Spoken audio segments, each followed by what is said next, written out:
Right, just a quick update for anyone that's interested. I got a 12.14 in the 100 metres today. Wind was plus 2.4, so slightly over the limit, but I'm definitely getting faster, so quite pleased with that. It's my second 100 metres of the year.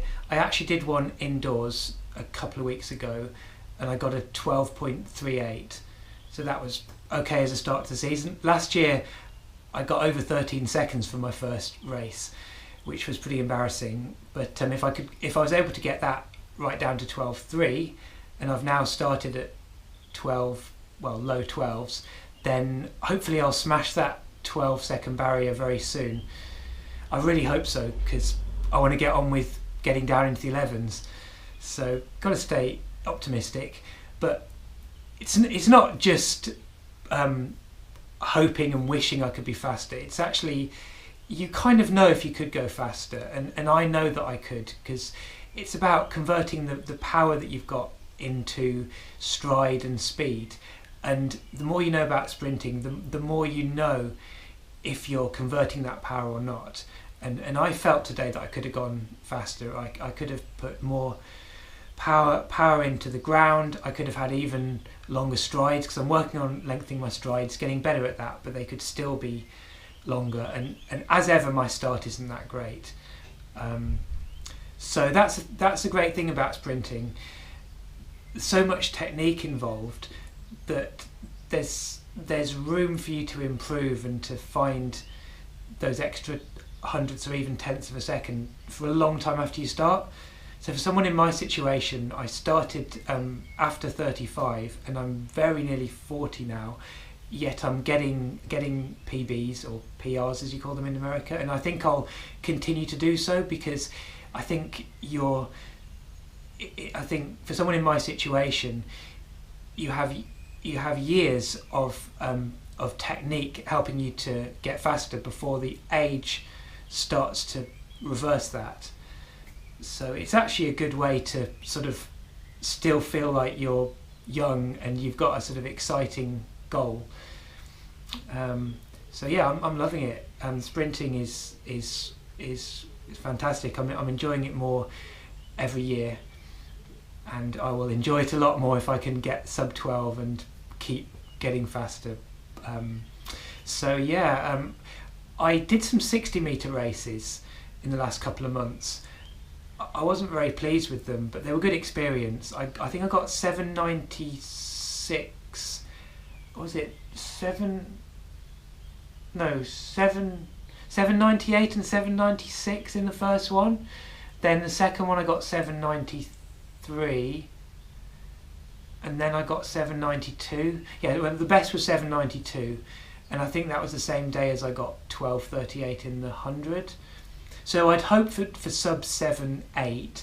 My coach thought that I'd get under 7.8, but I just struggle with the start and the drive phase, and compared my times to other people who raced that day, and I think if you compared if you took the people who got around my 100 metre time, they were getting close to 7.8. So it's and I also found some video footage of one of my races, and it was very clear to me that the start wasn't terrible, but it was the start into the drive phase where I just didn't put enough power in the strides, and then very noticeably after about 10 strides I then didn't lengthen the strides, and the other athletes surged ahead of me, and so they weren't necessarily pulling away at the end, but that sort of phase between about 20 metres and 50 metres was terrible for me, really. Anyway, that's kind of enough about me for now, because I don't really want this channel to be too much me going on about my times and improving, hopefully, my times, because I don't think there's that many of you that are interested. Like, for anyone under 30 who's serious about sprinting, my times are just nothing special at all. So it's only really interesting for that niche audience of people around about my age who do sprinting, which is quite a small number of people.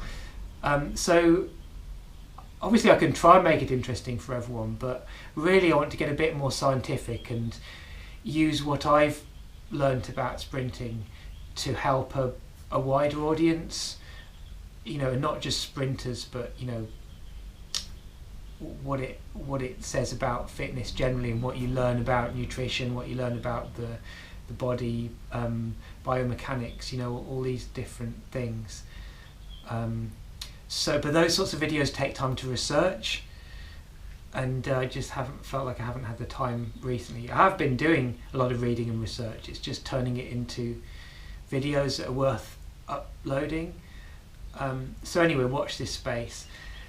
As for longer distance, because there's obviously people who subscribe to me for that, people who are interested in that, I haven't been doing longer distance, except that I suddenly decided a week or two ago to just try doing a long run, like 10 miles, and focusing on very efficient, quite slow technique. And I did it fine, and I quite enjoyed it, and I didn't feel too bad afterwards. So that was very interesting, because I've been reading an article about slow twitch and fast twitch muscles, and it's not actually as simple as people think, in terms of you develop one type of muscle fibre at the expense of the other. Actually, the research seems to suggest that within reason you can build your slow twitch muscle fibres, and it won't crowd out your fast twitch. It won't, you won't lose your fast twitch because you've worked on your slow twitch. Honestly, that's what the research seems to say. It's not to say that if you do lots of long distance running that won't affect your sprinting in negative ways, but it might be there is a way to do a certain amount of it without causing the harm that you think it might, or even without causing any harm, especially as I'm relatively very lightweight, and so I don't think it should be so much of a problem for me. I can have an efficient running technique for the longer distance, and I sprint fast without having that much bulk. So again, I'm not necessarily going to lose the bulk. Anyway, it's a complicated subject. I don't really want to just talk about it off the top of my head, but I just thought I'd raise it, mention it as something that I'm interested in. I also did a really long bike ride the next day as well, and actually I then had a training session. So it was a Monday I did the really long run, the Tuesday I did the bike ride, and then the Tuesday evening we had training. I think it was back-to-back 150 metres, so like 150 metres, a minute walking recovery, 150 metres, and you have a long rest, and then you do the same thing again, so 4 times in total. And I was flying that night, and then on the Thursday we did 4 full intensity 100 metres, and we did a really long rest between them, like 15 minutes or something. So, you know, we went for it in each of the 100 metres, and again I was really in great form, unless my training competitors were just not trying or something, but I think they were I don't think they were doing badly, so I was just flying. Unfortunately, since then I've missed the next 2 sessions for various reasons, so I hadn't really sprinted at all, hadn't been to the track for a week and a half until today. So maybe the recovery helped, or maybe I could have gone even faster today, but I don't know, maybe I need a certain amount of endurance stuff, like maybe long distance running, just for my fitness and health, and then if I'm just sort of healthier, then I'll be better at sprinting. I don't know, but I do have this recurring problem with my hamstring, and I've by reading more I've realised the name for it is probably hamstring tendinopathy. So for that reason I do need to maybe, you know, not do as much as 10 miles, but I could do a few miles, maybe once a week, or I don't know. So, you know, I could get back into making some of those longer distance running videos if people are interested. I might have to get a new GoPro. I've been wondering about that, like the GoPro Hero 7, I think. it's got built-in stabilization. In case you missed my video, I talked about how YouTube removed the stabilization edit, and that basically meant that I couldn't make any more of the first person running videos. And even when I bought some software, like budget software, it just didn't do the job. You need to pay hundreds to get decent stabilization. But yeah, so I might get a new GoPro, because I make piano videos on my other channels, and it would be quite good to have to use this, have this camera, this old GoPro, permanently in above the piano for those sorts of videos. Get it set up just right, so I don't need to then take it away and stick it on my head for the running. So yeah, having two GoPros would be great, but expensive. Thing is, I've got a birthday coming up, 40th birthday. Can you believe it? I'm never quite sure whether to mention my age on YouTube, because I've known, like, people I actually know, people have thought that I'm like 10 years, some people have thought I'm 10 years younger than I am, until they've found out my age. And I'm just worried there'll be people watching me on YouTube thinking, oh, he's so old, I don't want to watch his channel, whatever. I know that's stupid, but it's the thing is, I kind of also want to reveal my age, because, you know, it's relevant to the races that I do in the sprinting and the rankings, because I'm actually looking forward to being 40, in the sense that I'll go up in the rankings. I think my time today, if it had been legal, if it had been under 2 meters per second wind, which it almost was, I think that would have put me like 20, I'm not quite sure, maybe 25th in the country or something, I think. So yeah, it's nice to go up the rankings, and, you know, maybe inspire people that you can take up sprinting, or any sport really, at an older than usual age, and really enjoy it, and even do quite well. So yeah, what else was I going to say? Seeing as I've got into all this talking in this video, never quite sure whether to actually do this. It's kind of a bit of a weird thing, really. It's like a sort of monologue, just talking, but it is, I know from watching YouTube, it can be interesting to watch people do that. So yeah, I guess that's why I'm doing it. But generally, I think it's better to research your videos and talk about particular points, because, you know, really people want to learn something. I mean, from videos, they do want to follow a story, but is my story really that interesting? Not really yet.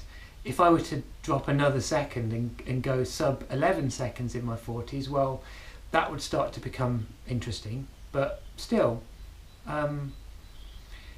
you know, it's not just what you do on paper, it's the journey, it's what you learn, it's sort of sharing with other people.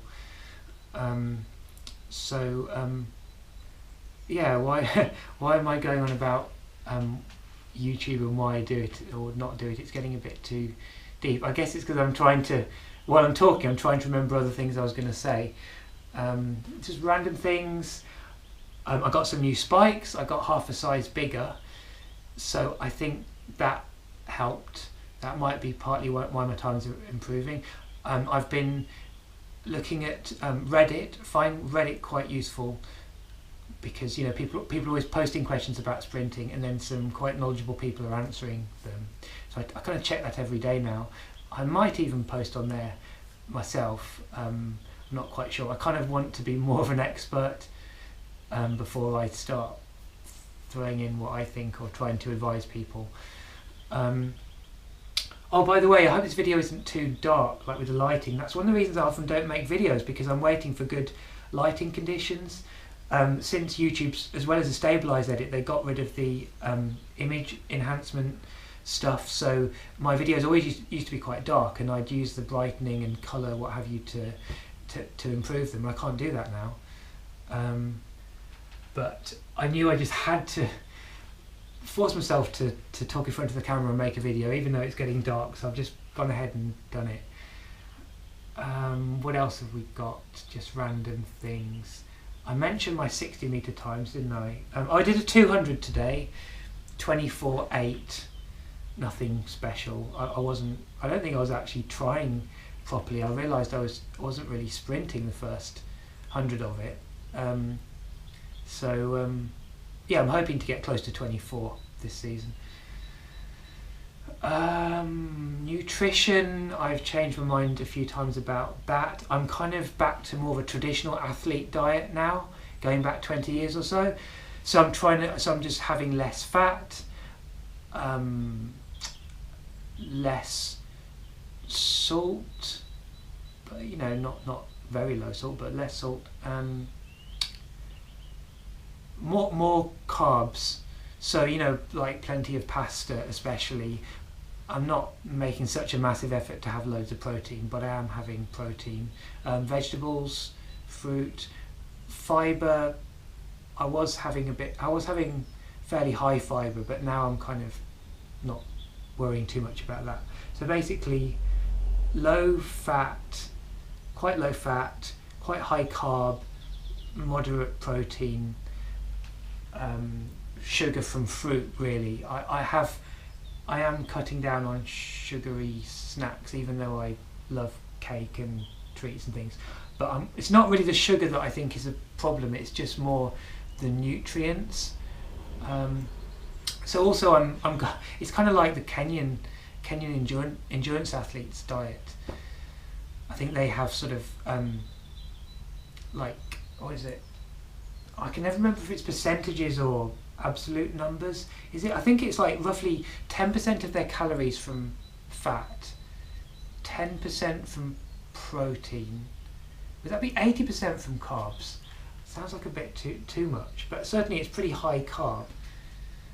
And that works for them. I know they're long distance runners, but still it's not so different with sprinting really in some ways. Anyway, that's another thing I was going to talk about in a different video. Front side mechanics, I've been reading quite a lot about, and that's affected my approach to sprinting and sprint training. Talk about that in another video. Stride length I'm interested in, or stride power, core. Yeah, so I think that's most of the things I thought I might mention. So yeah, this video is now going to take ages to edit and upload because I've talked for way too long, but never mind, hopefully it's alright and I can share it with you, and I look forward to hearing from people as ever. If you watch my videos regularly but haven't commented, then please do comment, because it actually makes a big difference. Somebody commented the other day saying, "Where have you been? It's been 6 weeks. Looking forward to seeing more videos." That made a big difference. Probably if they hadn't commented that, I wouldn't even have made this video. So thanks, Black Bill, and comment some more. It's good to hear from you. So yeah, bye for now.